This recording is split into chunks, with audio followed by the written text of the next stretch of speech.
Jim Rutherford's master plan has been revealed in a recent interview. He speaks on how he's going to handle his UFAs and RFAs, how he's going to handle the injuries the players are dealing with, and what's his thoughts on this current season. I'll get into all this later on this episode. Before I start, I just want to say to 1,000 of you watching that aren't subscribed, if you're enjoying this Canucks content and you don't want to miss another episode, make sure to go down, hit that subscribe button because we'll be here all season long giving you updates from all around the Canucks. But with that, let's hop straight into the first topic today, which is Jim Rutherford's master plan.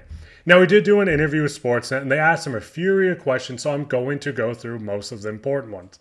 The first one was, what has impressed you the most this season?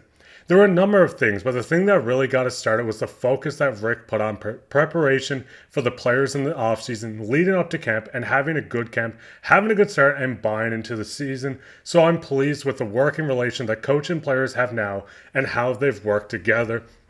He did talk about Abbotsford's coaching staff, their development system, and how it's going to also make it easier to see prospects or players make the transition from the AHL to the NHL. We've seen Baines make the jump. We've seen his development this season. We've seen Podkolzin start the year in the AHL, and now he seems like a bona fide player in the bottom six for the Canucks. Just with this system, with Tocchet's system, with Abbotsford's system, with the management, how the players are playing, this team is poised to make a run. And just seeing how the development has been and how this relation between the players and coaches once again is going to make it for a bright couple of years in Vancouver. He does continue on and was asked, what does it mean to be taking the Canucks back to the playoffs?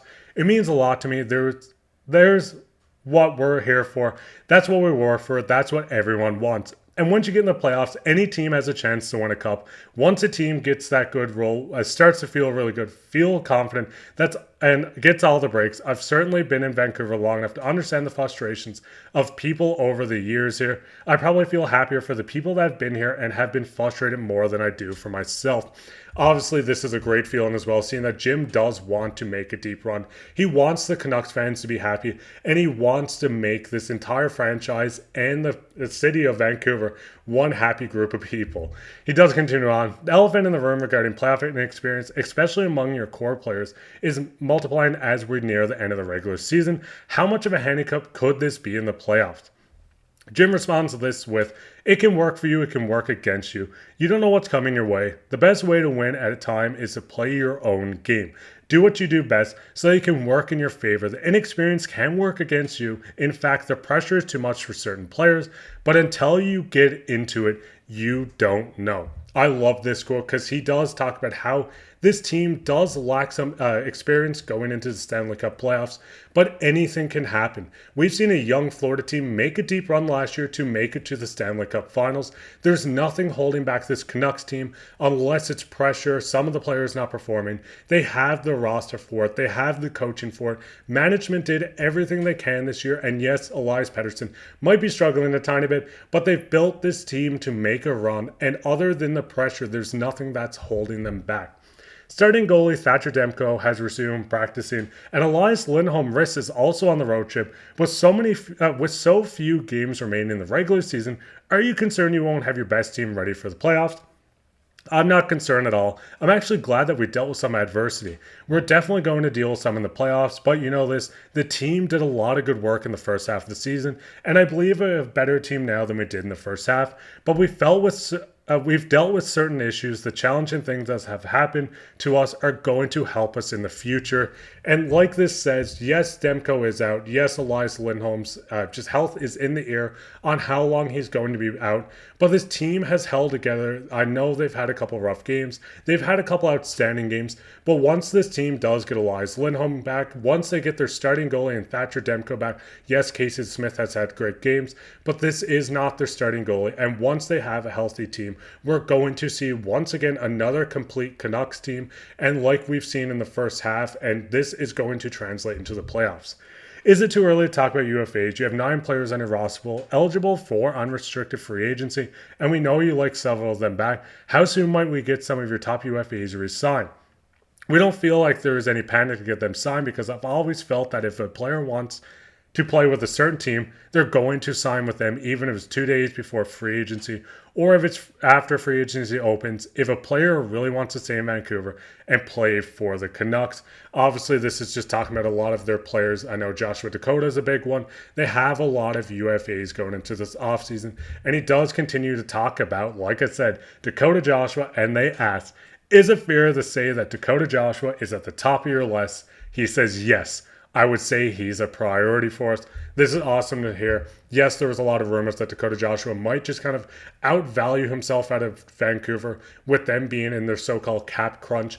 But this guy wants to be in Vancouver. You can tell from his play. I know Rick Daly talked about how Dakota Joshua's agent just kind of ghosted him the past 24 hours or 48 hours. Maybe a deal's in the work, but I am truly certain that Dakota Joshua does stay with how much the team wants him, how much he means to the team, and how much he seems to be enjoying his resurgence. And I shouldn't say resurgence, but how much he's just kind of feeling on his incredible year he's having with the Canucks.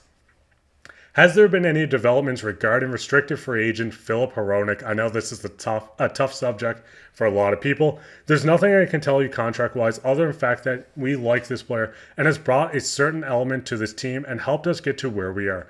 But he's also a free agent, and that will be on the upper end of the scales as far as cap hit. Hopefully we can figure out something at some point down the line. And then they also continue on to say, how careful do you need to be about term for Hronek or anyone? Boeser's contract is up next season. Thatcher Demko has 2 years remaining, and your captain MVP, Quinn Hughes, is up in 3. And he does pretty much finish this interview by saying, we do projections on a weekly basis. It's going to get tiring sometimes because we go over and over the same thing, but our projection cap-wise go up as far as we have to sign Quinn Hughes. Now, obviously, Quinn Hughes is going to be the top priority. This guy has looked like a Norris candidate. He might win the Norris candidacy. He looks like an MVP. This guy has been outstanding for the Canucks. Yes, you focus on him. You have guys like Boeser that needs to be signed after next season. Thatcher Demko, who's up in 2 years. Obviously, you have Hronek that's up at the end of this year. You have guys like Dakota Joshua that's up just at the end of this year as well. It's going to be an interesting time for Canucks just to try to figure out how they're going to sign everyone. Like I said, you have Dakota Joshua, who's one of their top priorities. You have so many players to sign. Jim knows that this is going to be hard. But like he said, the players that want to be here, they're going to keep there. If the player wants to be there, don't panic if he's not signed by playoffs. If he's not signed just as free agency opens. If he wants to be with this team, the players we want are the players that want to be with this team. It's going to happen. I know this with a lot of quotes.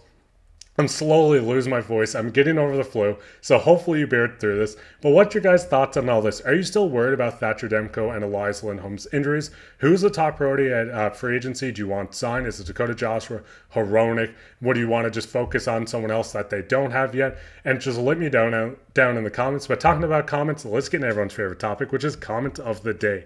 And the comments of the day today, I have 2.